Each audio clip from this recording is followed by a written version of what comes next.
I hope you can hear that. It sounds like cottonwood, but I think, is that an elm? Oh, I'm the wrong person to ask. It is beautiful, though. I'll give you that. Well, it is beautiful, and it's a beautiful day here in Austin. It's summertime, but it's not as hot as it could be. No? Well, we are standing in the shade and sweating now. I will point that out. Yeah, that is true. What are we about to do here, Ben? We are about to talk to Richard Whittaker, who is from the Austin Chronicle and just wrote a very lengthy, very powerful piece about what the loss of funding to the Corporation for Public Broadcasting means for independent documentaries. So we are going to talk to him about the state, about that decision and its ramifications. We're going to go ahead and link to Richard's article in the show notes. And if you want to seem smarter than us, you can read the article before listening. But whether you do it before or after, I highly recommend you read this article, mainly because I'm quoted extensively in it. Hey, well, it's not an accident that we are having Richard on. You are quoted, but also it's not gratuitous. You are quoted because you had your first film and one of your other films funded by ITVS, and you're a case in point of why funding for it is so pivotal. So, as always, Ben makes a great press agent for me. I appreciate you, Kyle. Well, I do take 10%, so don't forget that part. 10% of nothing is still nothing. Well, I hope you enjoy this conversation. It's a heavy one, but it's an important one. On your left. You're listening to Doc Walks with Ben and Keith. All right, it is a beautiful summer day. We are approaching the hike and bike trail where we are hiking and not biking. And who are we with today, Keith? Well, I'm happy to introduce a Doc Walks first. This is Richard Whittaker. He is not a filmmaker. Nope. He is not a documentarian. Nope. He is a journalist. Well, why don't you? Many things. He is a reviewer. Yeah, why don't you tell us? But he's also a journalist and an investigative journalist. Yeah, I've been with the Austin Chronicle for coming up on 19 years. Wow. For my sins. Yesterday was the 20th anniversary of me moving to Austin. Oh, I feel like I was congrats. halfway through a drink, so yeah. That sounds like a very Austin way to Austin way, realize yeah. that too. Yeah. It's kind of perfect. But yeah, I've kind of been around the film scene for pretty much all of that period, and started off as a politics journalist and then kind of headed more into film, and then realized how much of a crossover there is between those two things all the time. So mostly these days, yeah, I'm covering kind of the Austin film scene, which is there's as Tom Waits said, there's always some killing to be done around the farm, so it's always a busy thing, which is how I got to know you two fine gents. That's right. Yes. And where are you from originally? I am originally from a small town in the north of England called Macclesfield. There is no reason why That was fake. Or like Just so I something can find out. from the British office. Macclesfield is famous for only two things. One, in the mid-19th century, it was the centre of the British silk industry. Oh, well, now you're just showing off. That's imperial is all get out. Yeah, pretty much. Two, Ian Curtis from Joy Division killed himself there. That's all Oh, we've got. hey. We don't have anything else. Unknown Pleasures with Richard Whittaker. You just wrote this fantastic article for the Chronicle about what the canceling of the Corporation for Public Broadcasting will do to NPR and PBS, and specifically indie documentaries. So we wanted to have you on to kind of sort of further talk about that issue, since that is so dramatically affecting the world of documentaries, which we are specifically concerned about here. Well, the basic outline is that the Trump administration finally did what, everybody wants to go like, oh, this is just the Trump administration. No, this has been the game plan for a very long time. Republicans really don't like independent media, and they really don't like money going through to public broadcasters. And you can go back decades of how they've stripped away broadcast licenses under the thinnest excuses from progressive radio stations and handed them over to Christian broadcasters. This is a long-standing problem, but this time they went, let's just cut it off at financing. And so they zeroed out the funding for public broadcasting, the CPB. They took it all out. And so this meant that everybody who counted on that for a section of their funding suddenly lost all that money. And so it's kind of a trickle-down effect in some ways. You start off at the highest level, you have PBS, NPR, and a lesser-known organization that's incredibly important, which we'll get to, ITVS, Yes. the Independent Television Service. Right. So, big headline everybody knows is that NPR and PBS lost a big chunk of their funding. Estimates were very variable for a while about how much exactly it was going to count, but the New York Times yesterday ran a piece saying that they've got confirmation that PBS is going to have to cut its funding getting its funding cut overall by 21%. 21%. 21%. And that's PBS specifically, you say? PBS specifically. Okay. Wow. That's at the And national level. National level. Okay. So, you start digging down to that. You've got the CPB also gave money to to the local affiliates as well. Yeah. And So- and can I pause you here and just say the Corporation for Public Broadcasting was established by Lyndon Johnson in 1967. Somebody's done some research. Right, and it's done, and it's been around since then, and has been part of the federal government's funding since 1967, with some challenges, obviously, but until since 1967, it has been funding the PBS stations and NPR stations nationally. National. Okay. Right. So 67, the CPB comes along. 69 national PBS organizes, Okay. taking a bunch of small education-based stations and kind of putting them together to one big affiliate system Right. that we all have grown up under watching. Totally. Sesame Street, This Old House, Mr. Rogers, Yeah. Antiques Roadshow, my favorite, Yeah. and of course,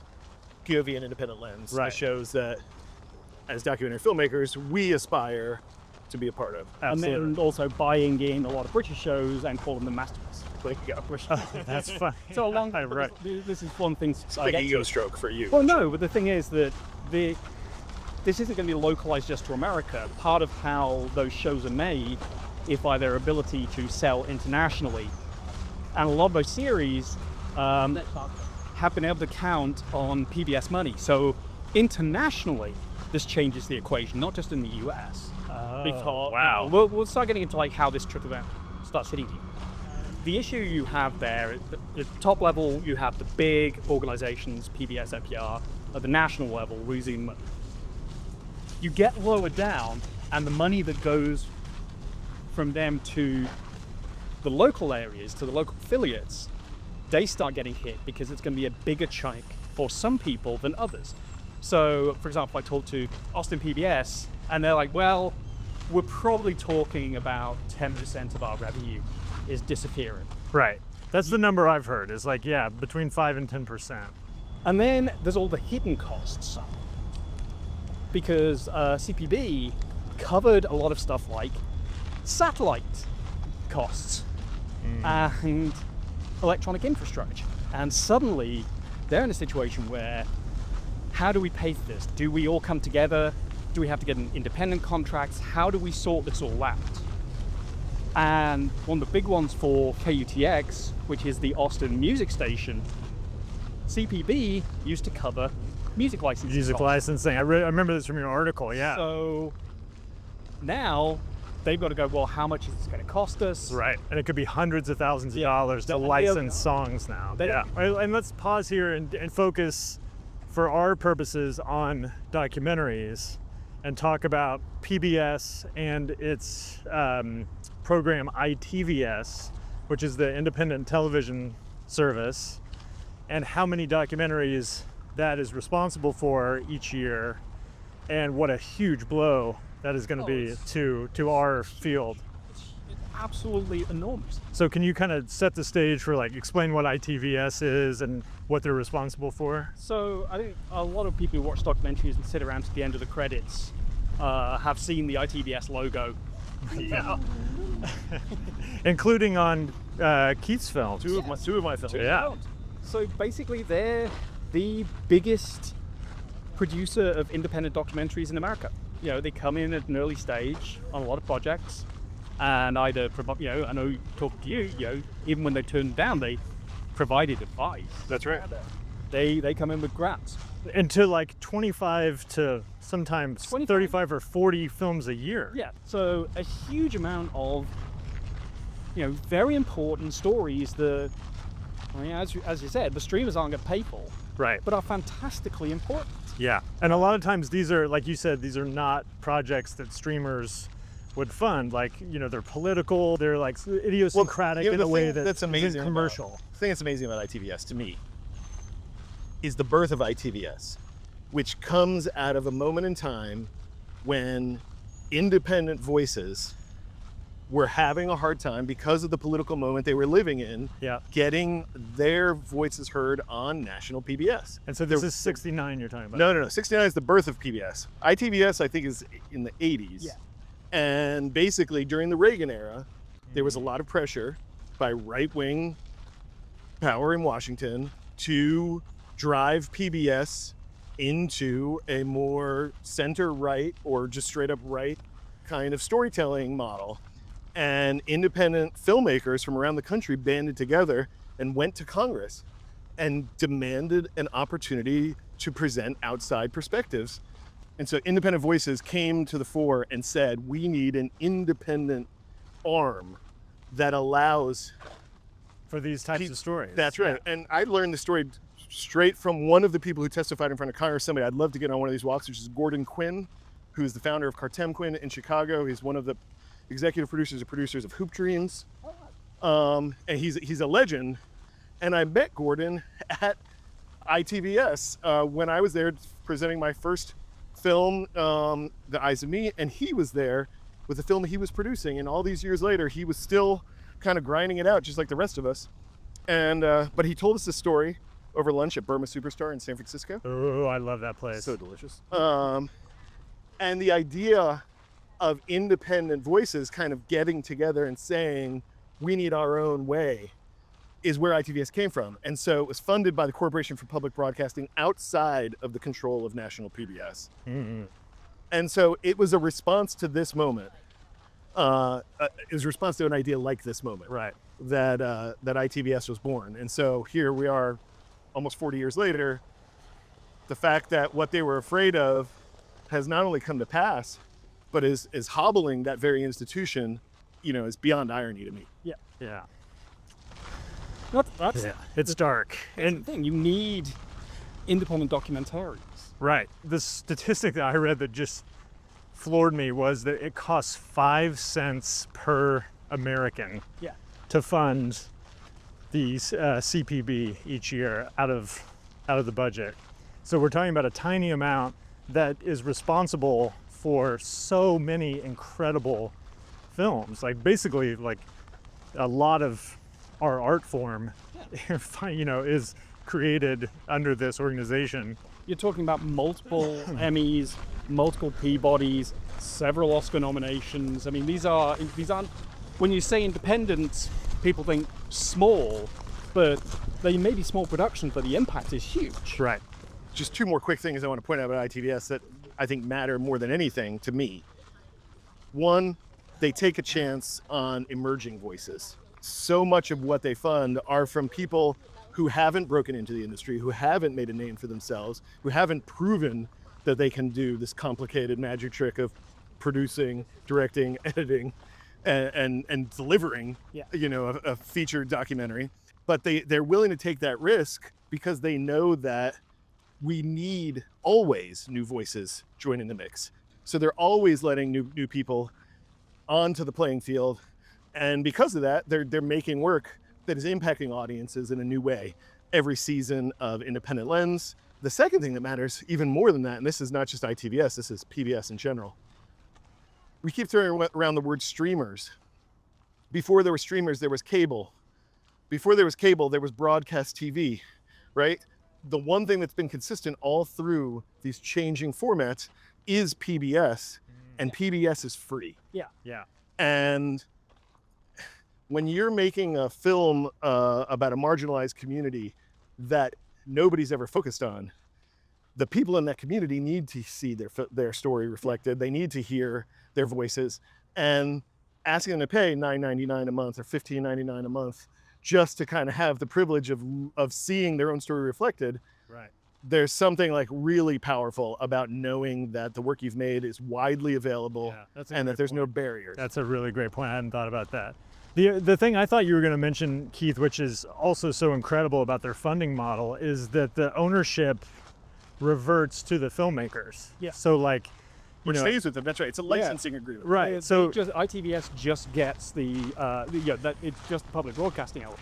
So that's a great thing. You can still. It's incredible. No deal exists like that. Like if you get Netflix to fund your film, Netflix owns your film. Whereas if PBS comes aboard as a financier and a backer, you own the intellectual property, and you can then take it out and sell it, and that oftentimes starts people's careers. Well, and the Netflix danger and any of the streamers, the issue there is that if they suddenly decide they're going to take it offline, it's gone. Right. And that's the scary thing. And yeah, we talked about POV, we talked about Independent Lanes, but there's also American Experience. Not anymore. Not anymore. American Experience has gone away. Yeah. The Boston station that's responsible for that said, we've lost so much money in these cuts, we just can't afford to do this anymore.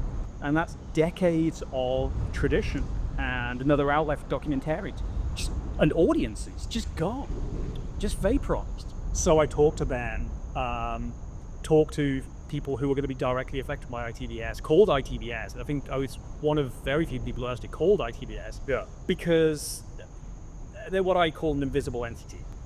They're like cult ghost. Things move, but you don't know what. So I think, I called them when I first heard they're losing their funding as well. Talked to the CEO out there. And that's the thing. As a journalist, I hate box pop. I hate grabbing random people and going like, so what do you think? Because it's like, well, what do they know? So talking to ITVS, getting details from them, getting them to call it back when they start with a clearer idea. Part of it was being able to call people like you. And people like First Step Flow, because we have a history, and I think that points to the value of experience, which I think is one of the things that ITVS is very important about. It gives people first experience, and then sticks with it, and allows them to grow in a non-commercial environment.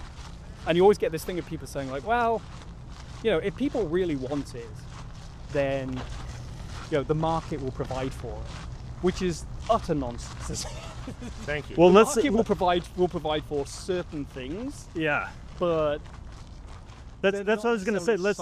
Let's steelman the argument of like, let's understand it from the other side of like why half of America who voted for Trump feels like the CPB should be done away with. Like, what do you understand that viewpoint to be? Well, I think a lot of people who voted for Trump didn't understand what they were going to get. They didn't believe it. Even though he said it over and over and over and published it, and it was clear. I think there was a great degree of nihilism going on.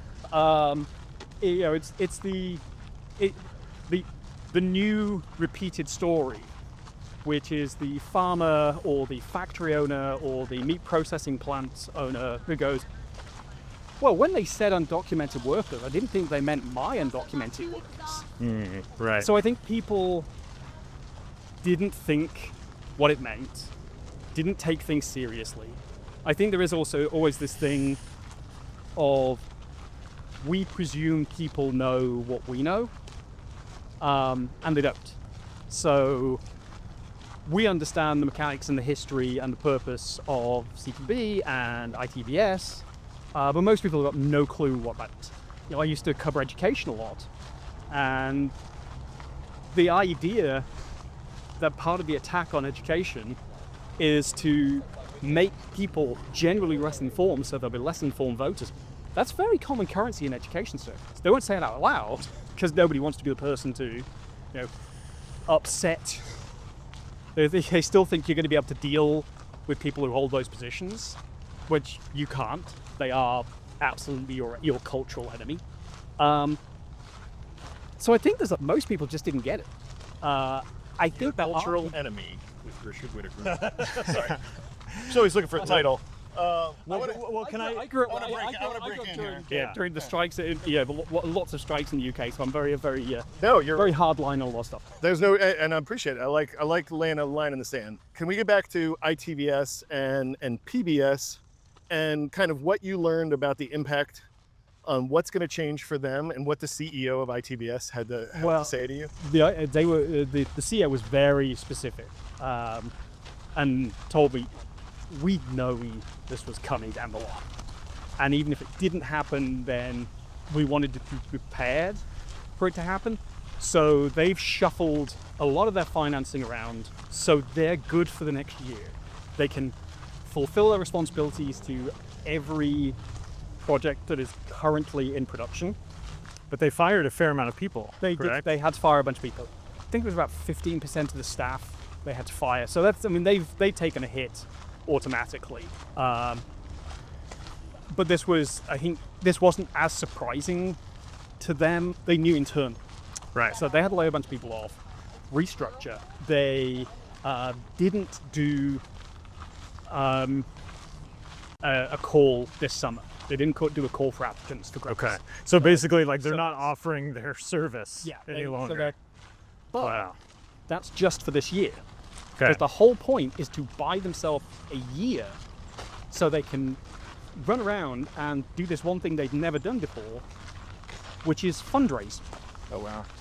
That's not their expertise. Yeah. But the crazy thing is, I know independent production budgets, you talk in terms of millions, and that's kind of dream numbers. Yeah. In your article, you lay out those numbers, and it's only what, a couple it's about 8 million. 8 million a year. funds for 30 some odd documentary features.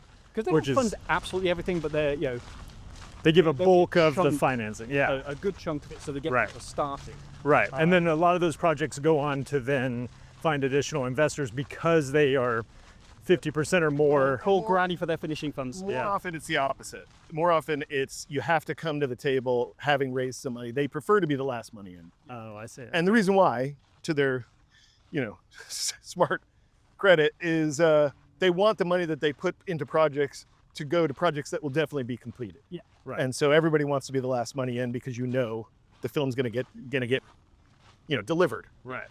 But Can't blame for that. But yeah, so basically what they're looking to do is fill that funding. And I think their target, from what they said, is the rest of the filmmakers. And that Right. makes all the sense in the world. It really does. If like an Amazon or an Apple or somebody wanted to sort of rehab their image. if I was them, Yeah. I wouldn't go to the streamers. I would go Oh, that's interesting. That's interesting. So you're saying if you were Apple TV, let's say, you would work with ITVS to say, hey, we're going to have a portion of our content come from you guys like it always has. Here's your yearly operating budget. Let's try this out. And we'll get... I'd also go direct. If I were them, I would go directly to. Okay, I'll not to single him out, but one of the greatest documentary projects of the 1980s was Shoah, which Steven Spielberg produced. Which was... I'm sorry, say that again. Shoah. Shoah. Okay. Right. 12-hour-long Holocaust. Yes. Yep. I'm super doc. right. Which Spielberg produced. So Spielberg has a track record in documentaries. Now, earlier this year, I was in Barcelona. Don't worry, this is going somewhere. Keith knows I have circular stories that always end up coming back to life. Well, it takes one to know one, I guess. Right? And so I took a boat out into the harbour, and at one point we were going past all the super yachts that are parked up, and the captain of the little yacht we were on was like, well, this belongs to this person, and that's Bill Gates's. That's some Russian oligarch. And that one, pointing at one of the biggest of these yachts, that's Steven Spielberg's. And I'm thinking, I had this moment where I was going like, wonder how many films that could pay for. I think that's what you do, is you go to these mainstays of cinema who have connections to documentary filmmaking. Yep. And say, look, Scorsese. yeah, like you know how documentary filmmaking works. You know that odds are you'll never make any money. Right. This is your chance for a relatively small amount to have a huge impact on documentary filmmaking. Right. And this is the Medici model. This is like the history of art production, essentially, is you need a wealthy donor. And the problem with that is that focuses on just a few artists instead of throwing a wide net like ITVS does. And I totally hear what you're saying, and I don't disagree. But it is... What ITVS has with going out for the wider net Yeah. is that everybody is out there at the moment. Right. Everybody. Well, explain that. What do you mean? Every single non-profit out there Yeah. is struggling because they've lost if they got federal grants, there's a good possibility that they've lost the two of their federal grants. So if you had an NEA grant or an NIH grant, you probably lost that. So that's a big chunk of your funding. Right. The National Science Foundation, the National Endowment for the Humanities, National Endowment for the Arts. Our culture is under attack right now. Yeah. And I will push back. I don't agree with you. It's not the Medici model to go after Steven Spielberg or Martin Scorsese. Those are artists. The Medici model isn't going to Michelangelo and saying, fund the next Da Vinci. My timeline's off there. But it's going to the people who are honestly thriving off of our society. And I don't know how we tap into that. I mean, look, we're independent filmmakers. I've been walking around with my hand out for 25 years. Yeah. What we're lamenting on this podcast is the loss of one of the funding mechanisms that I have relied on and that I have pushed every emerging filmmaker I've ever met to try and rely on. I think there's a degree of deprogramming. Everybody knows getting any film made is borderline impossible. It's really dire in the streaming television indie film world right now. And so this, in addition, is just it feels like a really shattering blow, because it's very significant. One thing I do want to talk about before, because we're coming back to the start here, is I want to go back to just steel manning the argument just for a second so that we can have a little bit of like a broader context for this, so that I think we can maybe hopefully find, I don't know, maybe there's a silver lining Here in the next 100 yards. Well, I just think it's important. Doable. I think it's important to understand the pushback, right? Because it's not just Trump, which he is singular and mean and nasty and all the things. But this is the criticism about public media has been around for a long time. And I want to just give you like a personal anecdote here about this to sort of illustrate the point. So my mom lives in a small town in Kansas. It's mainly farmers. And for a long time, when I have gone back to this small town, and I was a film major at the University of Kansas, starting as far back as 1998, I would go to this small town and I would talk about all the, things I love, like This American Life and fresh air and things like that NPR, and I'm specifically talking about NPR right now, is responsible for. And they have created some of the most amazing shows. And I would be talking to this Elks Lodge bar full of farmers about this, and they would laugh at me like I'm the big city liberal who listens to this stuff, right? And so you have to think, if you're a Republican voter, if you're a small town farmer, the cliche about NPR is that you're a tote bag wearing, Subaru driving, coastal blue city liberal, right? And it has been for a long time. And so the idea that everyone collectively would fund something that is widely viewed as a left-leaning institution is by its nature a problem. And you can sort of understand it if you think of it from like a 30,000 foot view of like why, because if the Here in the shade. if the shoe were on the other foot, for example, Yeah. and we were, funding, our tax dollars were going towards something that was like, touting Project 2025, right? We would all be like, what the fuck? Why would we want our money going to that? It is. I'm going to just jump in here. This is you keep saying steel man. I'm going to say straw man because this is the biggest bullshit argument. It's so silly to me. The biggest takers in society are red states. A nickel, you just pointed out, a nickel goes to the Corporation for Public Broadcasting. Yeah. I don't have the figures, but I know it's a lot more than a nickel goes to funding all the safety nets that support Kentucky, Tennessee, the Carolinas, Texas. Georgia, Texas.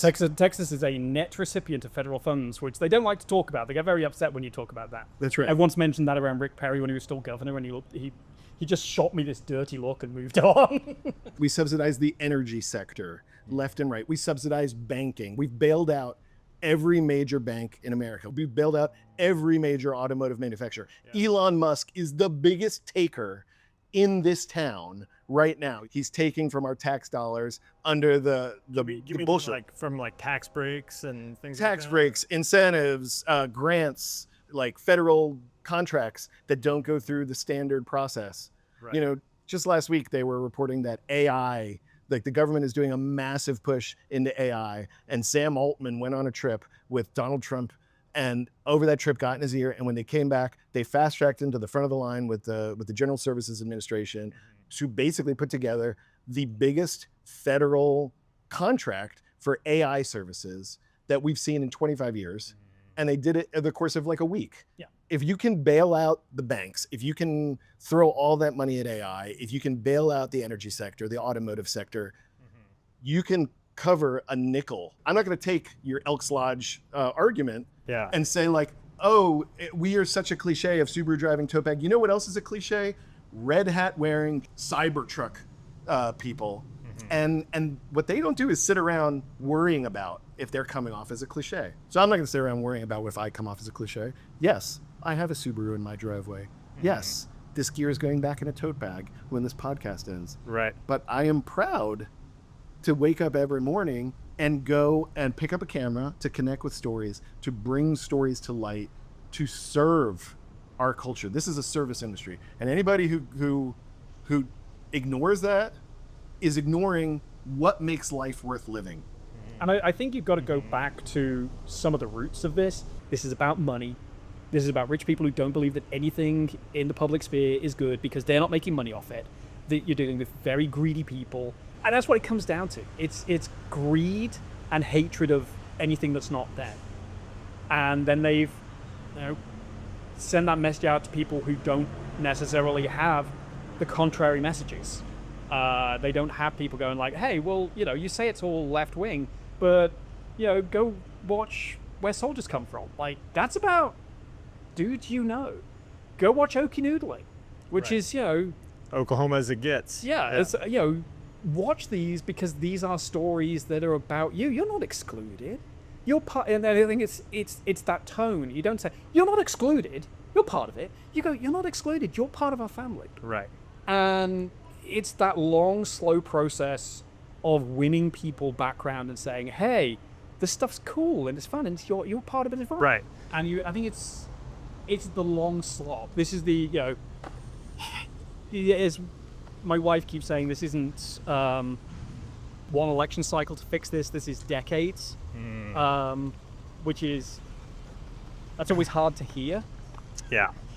Because when you're already in a fight, you don't want to hear the fight's going to go on for a long time. Right. Well, and maybe this is to find some version of a silver lining, because my Kansas youth pastor demeanor has to always look for that. But right now, when we're all so marginalized and individualized by looking at our phones and having our own private world, all of us, and that's the thing that's fracturing us. And what public media provides is a sense of community, and hopefully we come back around societally to valuing that. And like Keith, you put so well, this is a service. This is an artistic endeavor that is not just about money. It's serving kind of a greater purpose, and hopefully this will shock us back awake to value that. I like the idea of what you said.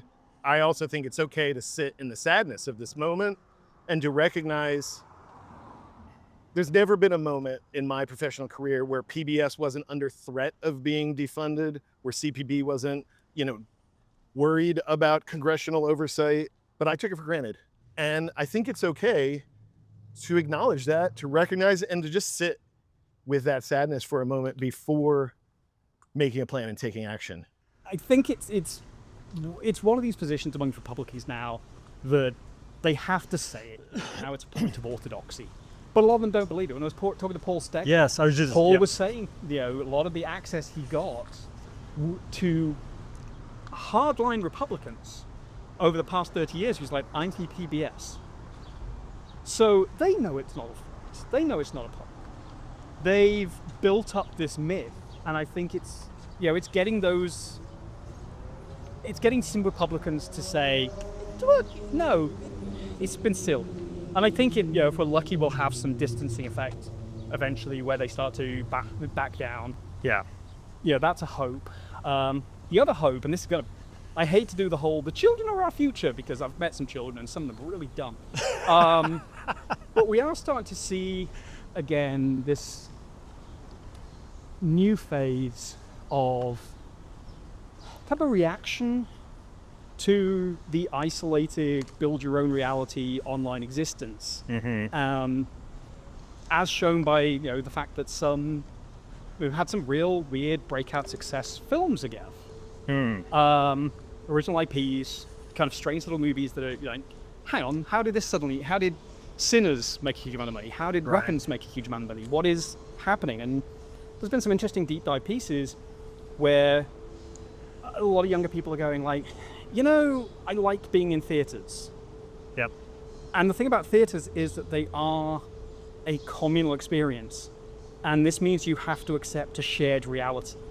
And documentaries, at the end of the day, are about a shared reality. It's about saying this thing happened, even if you didn't know about this story, it affected you. It happened in the world you live in, which I think is the core of the documentary. Right. Well, there people being able to, I think people going like, hang on, this is actually true and real. Yeah. I think there's a window there. I forget who called it this, but movies are empathy machines. Yes. And no greater version of that than documentaries, and particularly independent ones that have a very subjective, idiosyncratic viewpoint. Absolutely. And that's, I totally agree with you. I think we're going to come culturally to this moment where we're like, wait a minute, why do we want computers to tell us about ourselves? Like, we are the artists who If vinyl talk records about that. can make a comeback, Yeah. then the theater experience is making a comeback. I think the shared reality of documentaries, which hasn't gone anywhere, but I don't think it's going anywhere. I do think, as always, we're charting our own path and figuring it out, building the plane as we take off. Did you say charting or sharding? A shared reality with Richard Whittaker. Yeah. Thanks, Richard, so much. Thank you for the time. This has been a real pleasure and some good exercise. And very sweaty. Sorry. I am leaving feeling very grateful that we got to speak with him, and also feeling kind of down in the dumps about the state of our industry, because it is we're on the ropes. This is a heavy time. It's just a question of like accepting that the rules have changed, taking a moment to absorb that blow, and then coming back and figuring out a plan and figuring out a way to play a role into making the world better around this subject. It reminds me of a 12-step maxim, which is don't just do something, sit there. So it's the opposite. They flip it, and I really like that. And I think you're smart to bring that up. Like, it's okay to just kind of sit back and reflect for a second, because it's like I said, a heavy blow. And don't get us wrong out there. We want to take the fight to the streets always. I got a little feisty during that conversation. I got a lot of feist left in me. But for now, I'm just grateful that Richard was able to come on. Yeah.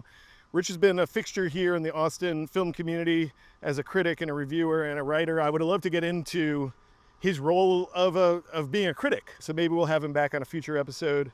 It's a great idea. But for now, Let's wrap it up. Yeah. So thank you for listening, and we'll be here trying to build community and celebrate this art form that we love. And let's talk about next week while we're here. Which Because is we've got Reed Davenport. So Reed is the director of Life After.